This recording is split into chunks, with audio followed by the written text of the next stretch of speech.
Although the always exciting summer of Melee is beginning to wind down, we still got a few big events left to close it out, like this weekend's Super Smash Con. The tournament does also have a singles and doubles bracket for every Smash game ever released, even Smash 4, and tons of fun side events to give you both quantity and quality content across the 4-day event, but we're going to keep our focus on Melee singles for this video. So without further ado, let's talk about the players and storylines you should be looking out for this weekend in Virginia. We're going to be trying something a bit different this week and instead talk about every projected match from top 32 all the way to winners finals. And going match by match will obviously lead us to some duds like Mango vs King Momo, which is an all but guaranteed victory for Mango, as the only time they ever met in bracket was at Frame Perfect 2, where Momo's Falco wasn't even able to take a set off Mango's Falcon. But after that, we've got a battle between players who rose to prominence in Melee around the same time, Ginger and Toussaint. But although they were neck and neck on the 2018 ranking with Toussaint at 49th and Ginger at 40th,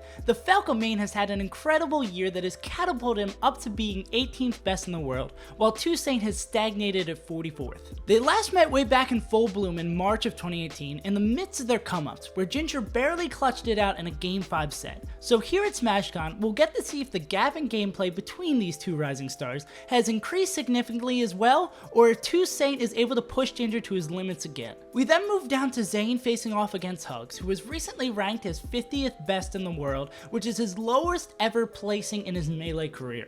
Although Hugo did take a set off Zayn in 2018, these are two dramatically different players now, and Zayn should easily advance to the next round, but you shouldn't be surprised if Hugs gets upset before he even makes it to this point in the bracket. This then brings us to Pew Pew and Rishi, which is the first match I could very realistically see flipping from the projection. The Mark Ditto is one of the weirdest matchups in the game and has produced some wacky upsets in the past, like Hyperid's win over Zayn at Gommel 2018, so seeing it happen here again wouldn't be too shocking. And the last time these two met at the Big House 8, Rishi took the set 3-1, so that even adds more fuel to the fire. But Rishi is nowhere near his peak potential, as he spent a good portion of the year focusing on Ultimate instead, so it's anyone's guess how this one is going to play out. On the complete other side of the spectrum of certainty, we have Cool Lime's Ices versus HBox. Chudat couldn't even take a game at the EVO side event last weekend, so I don't expect Lime to either. After that, we have Lucky versus None, which is not expected to be as close as their seeds would suggest, as all-time Lucky is up 9-3 on the recently slumping Falcon, and earlier in the summer at Low Tier City 7, he beat him 2-0 in pools. Following that match, we'll have IBDW versus Bladewise, which is a match we've never seen before, so we can't really postulate how the match may potentially go, but the fact that Cody was able to push fellow top 20 player Triff to Game 5 at Summit makes me feel confident that he'll be able to handle a Peach that couldn't crack the top 50 this summer.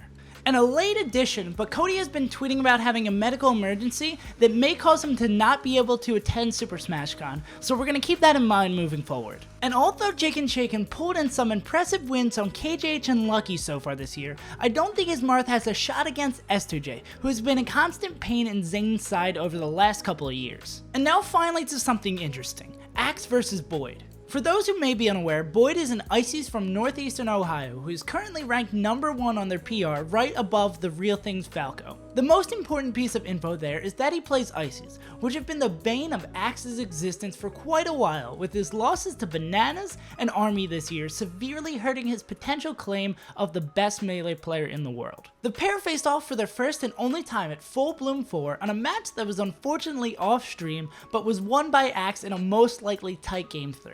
With a flip, Boyd could make the run of his lifetime, as he would be projected to play KJH next, who is actually 3-1 up against Lifetime and 1-1 this year, losing at Genesis but more recently winning at Full Bloom. But his godlike winners run would most likely end after that by either SFAT or AMSA. And even if Axe is able to beat Boyd, he could have another Ices waiting for him right after if Chudat is able to flip the seeding against KJH. In region, he does have Kwang to practice against, but his combined all-time head-to-head records against the top Ices he has met in bracket over the years, which includes Army, Nintendude, DizKid, Boyd, and Sharks, is an abysmal 1-9. So even though KJH is the favorite by seed and the pair have never played before, we're going to talk about the bracket moving forward as if Chudat won. We then move into our final 6 matches of this round with Amza vs Magi, which is a set that hasn't happened before, which adds the element of surprise on top of all the other reasons that Amza is the huge favorite to beat the top 50 Falco. SFAT's projected set against Lot is another interesting one that could easily go either way. The argument for SFAT winning as expected is that Lot has been putting his focus on school this year, and so really hasn't attended much outside of MDVA locals, whereas SFAT has been keeping up on his regular high attendance as normal. Lot's supporters would say that he's on his home turf, has put up pretty great showings at the 3 Smash Cons he's attended at the past, 13th in 2015, 25th in 2016, and 9th in 2017, and most importantly, he beat SFAT the last time they met at even bigger bulk. If Lot is able to pull it off, he could punch his ticket into the top 100 right there against Amsa's Yoshi, which has a notoriously bad matchup against Peach. And unlike most, Lot has tons of practice against Yoshi because he's able to play against one of the best Yoshis in the world, Peanut Phobia, at locals. So for that reason, I'll be rooting for Lot in both of these potential matches that could flip either way easily. Luffin is quite a tough draw for Bobby Big Balls because Spacey's matches with this large of a skill gap between the two players are next to unwinnable for the lower skilled player. And your gut reaction may be to say the same thing about Hacks versus Mike Hayes, but Mike Hayes has quietly had a surprisingly good year. Just speaking about Foxes, he's 2-2 for the year against Fiction and up 1-0 on Lucky as well. However, he did lose to Hacks the last time they met at Penn State Smash Valley 7, so I think the fair way to go about looking at this projected match is that it's a coin flip that is going to produce an exciting set whatever the result. The same cannot be said about the 2 sets that finish off this round of matches, Plup vs Jerry and Swedish Delight vs Dreffen, both matches that will almost certainly finish as projected even if Plup is only playing Samus at the event. That brings us back to the top of the bracket where we'll see either True Saint or Ginger get massacred by Mango unless he doesn't show up to pools on time or loses to another unknown Ices player in pools. Zayn then has a horrible draw into the train wreck that is the Marth Ditto that will either be against Rishi or Pew Pew, both which aren't enticing options. Rishi is up on Zayn 8 sets to 6 sets all time, and Pew Pew is up 3 sets to 2 sets all time. But Zayn has been showing his prowess in the matchup as of late, winning his last 2 against both of these players. So it's scary to say the least, but Zayn should have this set. It's been over 2 years since Lucky and Hungrybox last met for 3 sets at even bigger bulk, where Lucky won a nail-biter Game 5 set in winners, and then proceeded to get 6-0'd from losers side in grands. Hungrybox has gotten a lot better against Fox since then, and the ledge grab limit of 60 per game shouldn't impede him in easily winning this set. Cody is able to make it to the event to face off with Esther J. We'll get to see him take a shot at evening their head-to-head record at 2-2 for the year after steamrolling 3-0 at Summit after losing 2 Game 5 sets earlier in the year. But more realistically, and more important understandably, we'll see Esther J punch his ticket for a date with Hungrybox by knocking Bladewise down into losers. And Axe's nightmare bracket continues with yet another Ices. Chewdat is monumentally scarier than Boyd, as Axe hasn't been able to beat the Melee legend since 2014 in the 2 chances he's had, so whether it's one of his many secondaries or some new Pikachu tricks, Axe has to pull something out of his sleeve to avoid falling into losers so early. If Chew does pull off the second upset, there's one of the best brackets he might get in this day and age to win a major in 2019, which is such an odd statement to say, but look at this. Next he would want to have Amsa or SFAT because Lod's Peach instantly means the dream is dead. Both of those two are hard but doable. Chew hasn't seen SFAT since 2017 where he went 1-4 against the Fox, but all those sets went down to last game except for the one that Chew stole away at Summit. Amsa he already met this year and lost against, but again the same story, a tight Game 5 set. And then next on this Fever Dream he would have Leffen, who is basically the same story as the other two, with his last 3 sets against him being 1-3, 2-3, and 3-2 respectively. This insanely unrealistic run would then have to be topped off by Mango beating Zayn and then upsetting H-Box to meet Chewdat in Grands for his only really favorable top seed matchup. I do realize this is crazy and almost certainly won't happen, but hey, it's fun to think about. But let's move back into reality with Amsa versus SFAT, which is just as interesting and much more realistic. The two are deadlocked 1-1 for the year, with SFAT being the most recent winner at Gamo. This trend of the Blue Fox and the Red Yoshi going back and forth in sets has been going on since they regularly started meeting in 2018, so it's another exciting coin flip of a set. We'll talk about Amsa's path ahead if he wins later, but with the CLG win, he'd be heading into another set that is even more of a 50-50 against Axe. SFAT's head-to-head for the year? 1-1.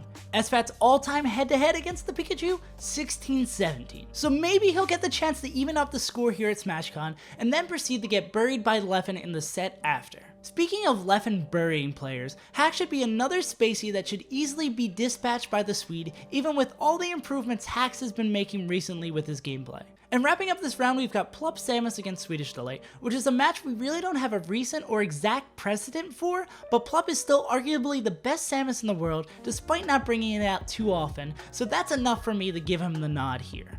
Here with Mango vs Zane is where we start getting into the realm of looking at players' paths to winning the event. The winner of this set almost entirely depends on which of the two players is playing hotter on that given day, seeing as they've traded sets so far this year, and Zane is only up 3-2 across their last 5.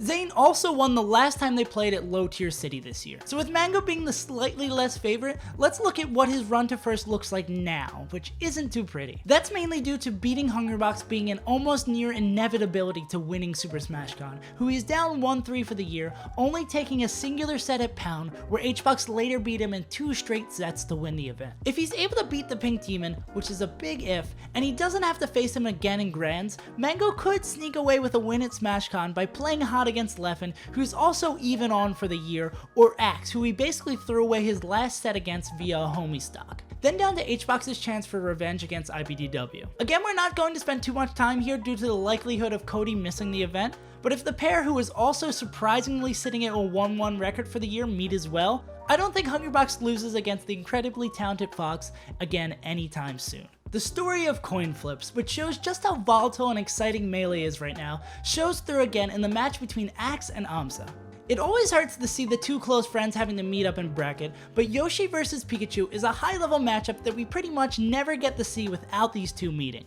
Axe won their sole set this year, Genesis, is up 3-2 over the last 5, and has been playing incredibly well this year, being ranked 3rd best in the world, which gives his side of the coin a slight edge here. Our final winners quarters qualifier match of Leffen's Fox vs Plup Samus is one that comes with a lot of mythos. We haven't really seen Plup pull out the bounty hunter against Leffen in quite a while, besides the occasional single game switch over to her on FD. But in the two players back and forth history, Plup has taken sets off of Leffen with her, most notably at EVO 2015 and Shine 2017. Both players have also been pretty unpredictable in their performances lately, with Plup's peak slowly waning all the way back since his Genesis win, and Leffen's inactivity due to splitting his time between Melee, Dragon Ball, and Ultimate, causing him to produce much less data than I would prefer. So with all that in mind, Leffen is slightly the favorite, about like 60-40 in his favor. And I don't think there's much point in postulating on what Plup Samus would look like against Axe, because it's been so long since we've seen that as well,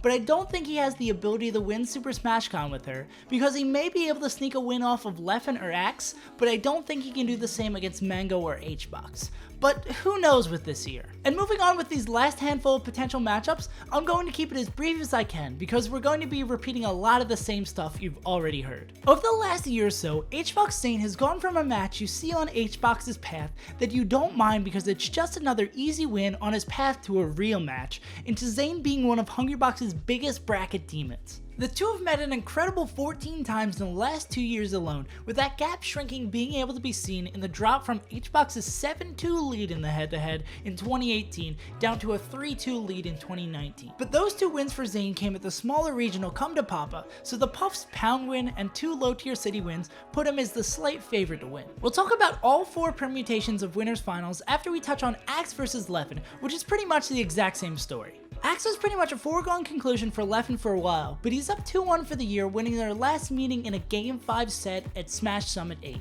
Leffen is obviously the clear favorite, being up 12-6 all time, but maybe the times are changing for Axe versus the Swede. Now for all 4 winners finals. Axe hasn't beaten Hungrybox since 2014, but he brought him to the brink the only time they met this year at Genesis 6, so maybe he can finally push him over the ledge here, but it's not too likely. HBox Leffen is not only one of the best modern Melee rivalries, but it's produced some of the most exciting Jigglypuff sets on top of that. These two have gone back and forth in sets almost as often as they have on Twitter, with Leffen being up 2-1 for the year and winning their last one 3-1 at Summit, but honestly it's anyone's to take, and I really hope we get to see these two face off at SmashCon. Zane Axe would only be exciting for the fact that both these players somehow made their way to winners finals, as Pikachu is a horrible matchup for Marth, as Axe is up 4-0 for the year on Zane. And although Zane essentially jump-started his Melee career by beating Leffen at Smash and Splash 3 all the way back in 2017, he hasn't been able to repeat the upset in the 3 sets since, making Zane who Leffen would be most excited to see meeting him in winners finals.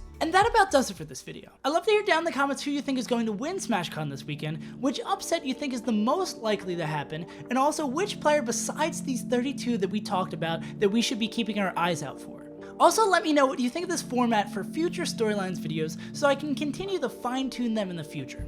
And that about does it for me. I've been SaveAsUntitled, and I'll see you guys next time.